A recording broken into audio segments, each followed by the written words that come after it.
Hey everyone, it's Candice. It's July, and let's get into it and talk all about Toronto real estate market for July 2023. So, if you've been following the news out there, we're now starting to see a shift in the market again. A lot of my clients call me and they go, Candice, when is this going to stop? Like, when's the best time to buy? What can I do right now? It's a constantly shifting market, especially with regard to everything that we have going on, inflation, wars, blah, blah, blah. We've talked about it before, right? So let's get into actual numbers and what we're seeing out there. So June numbers actually weren't as strong as July numbers in terms of pricing, particularly for certain areas. So Toronto's a fascinating market. I work in all different markets. So I work Toronto, I'll go out to Durham, I show in the Niagara region. I always like to make jokes that if they go, I show, right? That's how I operate. Toronto's a really individualistic animal, and it's very interesting because the thing about Toronto is, I can't say it any other way, everything is here, right? Money is here, access to opportunity is here, jobs are here. Is it expensive? Oh yeah, but it doesn't seem to be stopping people as of yet. And if we look at immigration that's coming in, where are they coming? They're coming here. When I get calls for relocation, and I get a lot of referrals from sometimes companies and individuals that want to relocate either from the US, different parts of the world, sometimes just within Canada. I have a lot of people from Ottawa that locate to Toronto for job opportunities, right? What does this mean? Well, it means it puts pressure on housing. We don't have enough housing. We already know that, but it puts pressure on everything and moves things in an upward motion in terms of pricing, particularly for rentals, okay? So I want to talk about the two different markets. So let's talk about the buying market first. If you're in the market to buy, right now could be a good opportunity. We're seeing prices that weren't as high as they were even just a few months ago, say in the May market of 2023, right? There was sort of a shift there, and now that we're in this summer lull, I'm hesitant to say that. We're starting to see prices dip just a little bit. Again, I think this is happening because it's summer. A lot of people are kind of shifting their focus away from real estate. People are going on vacations, they're having fun, they're cottaging. Interest rate went up, so that's having some people think, right? They kind of want to wait and see. The thing is, we don't know how long this is going to last. So one thing I always like to talk about with my buyers is, why are you buying, right? It's obviously a long-term investment and a long-term opportunity, because here's the thing. Babies are still being born. People are still changing jobs. Opportunities are still being had, right? So it depends where you are in that cycle. Right now, there's a boom of babies, and I just have so many clients calling me. I'm so blessed that I get to be part of the conversation, but they're having kids, right? So they either have an asset already, or they've been saving up for property, and now they're saying, Candice, we got to get into the market, we got to buy something.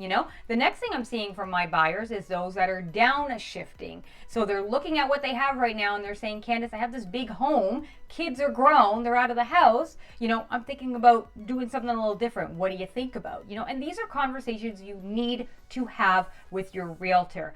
I feel very blessed to be part of this process, but I say it's a very intimate process. We are helping people, make decisions that are the most important decisions of their life. And it isn't just having to do with real estate and the numbers, because if that was the case, it'd be a totally different industry. There's a lot of emotions involved, especially if you're an end user and you're living in your home, right? So that's kind of what we're seeing for Toronto. Now, the areas of the Toronto that are still popular, downtown, baby.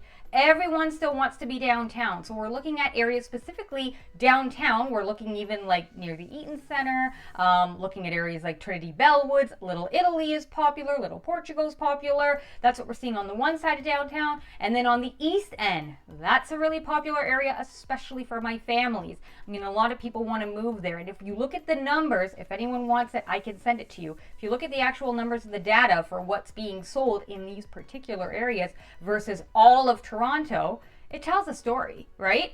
When we're looking at the Toronto investment market, I have some investors calling me now again saying, hey, we're thinking about buying something now because we know that students will be coming into the market come September. and I am getting some calls from individuals who are coming in, young professionals or those that are actually studying part-time or coming here to study for a certain period of time to relocate for a little while, and they're looking for rentals, right? So this is pushing the rental market even higher. So some investors are looking at this and saying, this could be a really good opportunity to get in to buy something when prices are a little bit lower to be able to rent it out, okay? So those two markets. Now, if we're looking outside of Toronto, we want to talk about Durham region.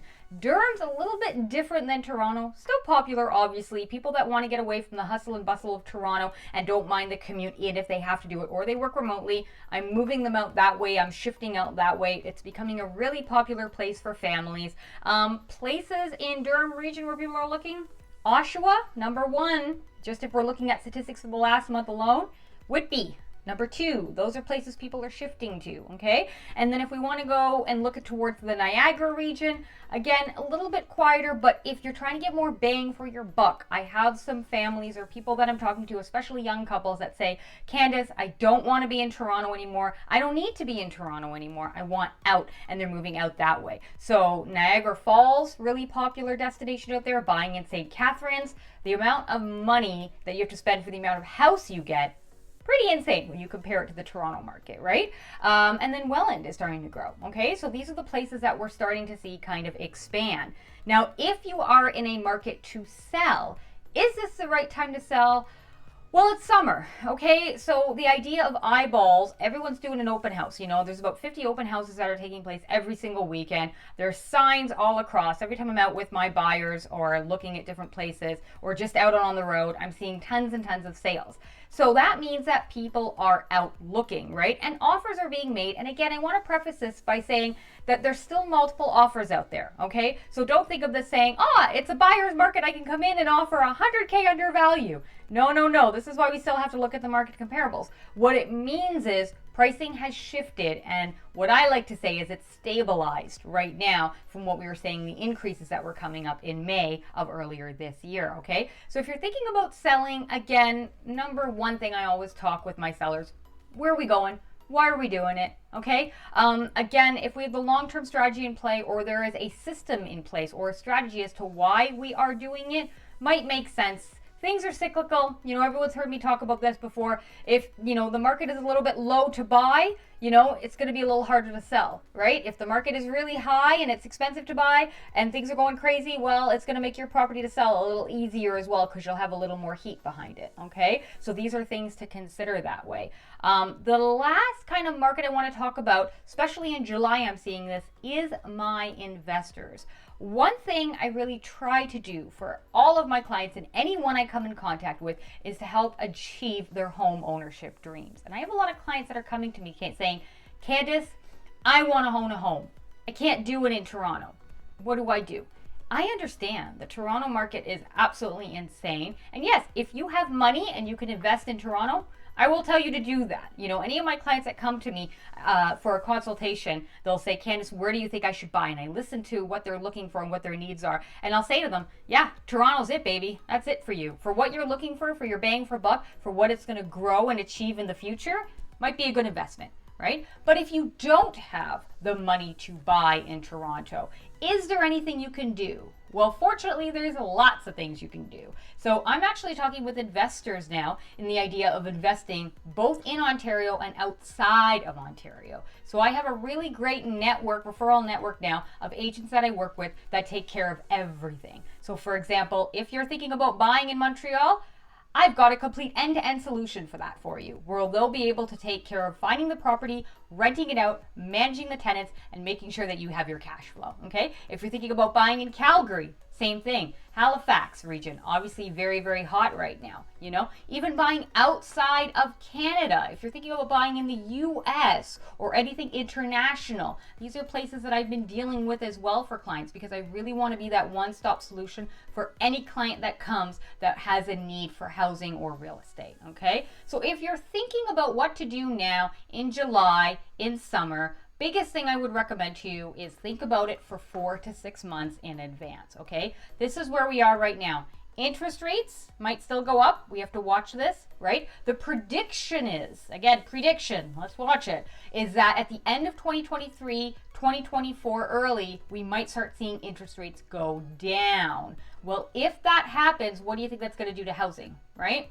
Might make housing go up. The demand will be even more. We still have an inventory issue. We don't have enough houses on the market for people that want them, especially in the price points that people want them in, right? So it's just going to push up that demand and push up that price point. So right now, whatever situation you're in, biggest thing I can recommend, contact a realtor that you trust. You know, a lot of my day is spent just chatting and yapping with people, which I love. And, you know, I'll have people that call me that'll just say, Candice, I don't know where I am. I have no idea, so don't sell me anything.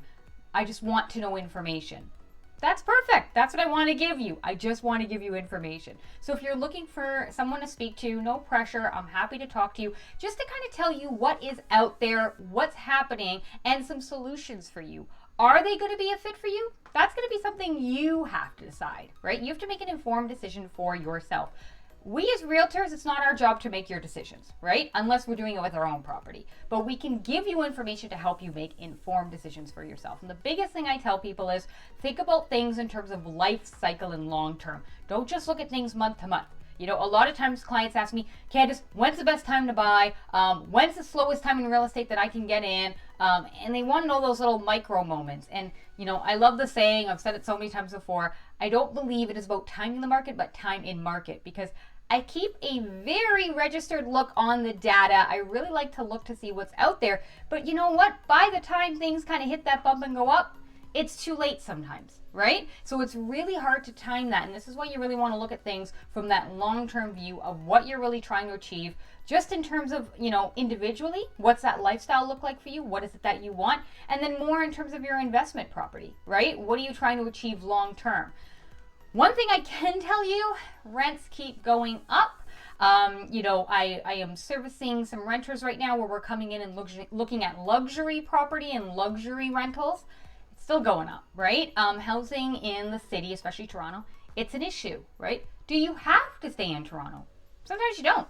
I've talked with clients and have had a consultation and we find out they don't even need to stay in Toronto. So the idea is they're going to work towards finding either remote work or kind of working towards moving out of Toronto, which we can do too, you know? So here's the thing. What I really like to tell people is there are always solutions out there. Is it always your first choice?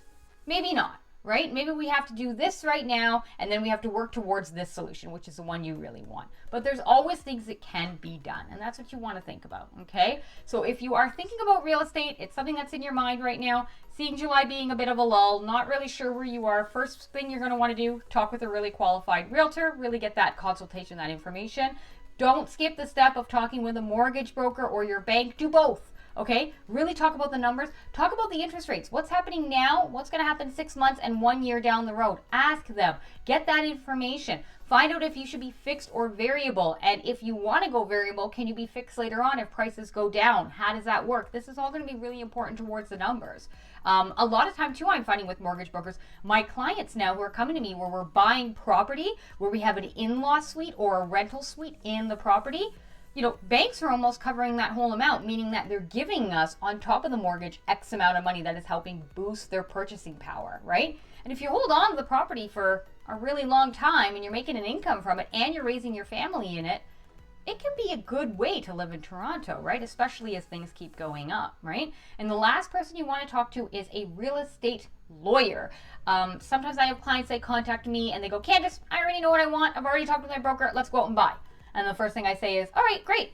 Who's the real estate lawyer you're going to be working with? Because I like to just talk with everybody so we can get all on the same page, because one team, one dream. And I think it takes everybody together to make a purchase or sell a property correctly. And they'll say, oh, I don't have one yet. Don't worry about it. We'll find that when we find the property. No, it's important, because sometimes they'll talk with a real estate lawyer and that might change certain things, right? Depending on what they want to buy in their situation. So it's really good to kind of have all this in kind of case that way. All right. Well, I hope this helps you a little bit understand what's happening out there in July. we're going to wait to see what happens now coming into August. I can't believe that we're already in July and we're heading into August. So these summer months, I think, are going to be pretty critical and key to see what's going to go on for the rest of the year. All right. And again, if anyone is watching this and would just like to have a consultation, just wants to talk real estate, more than happy to chat with you. Thank you very much for watching this video. If you like it, I hope you'll subscribe to this channel. Other than that, take care of yourselves and each other. Enjoy summer. Bye.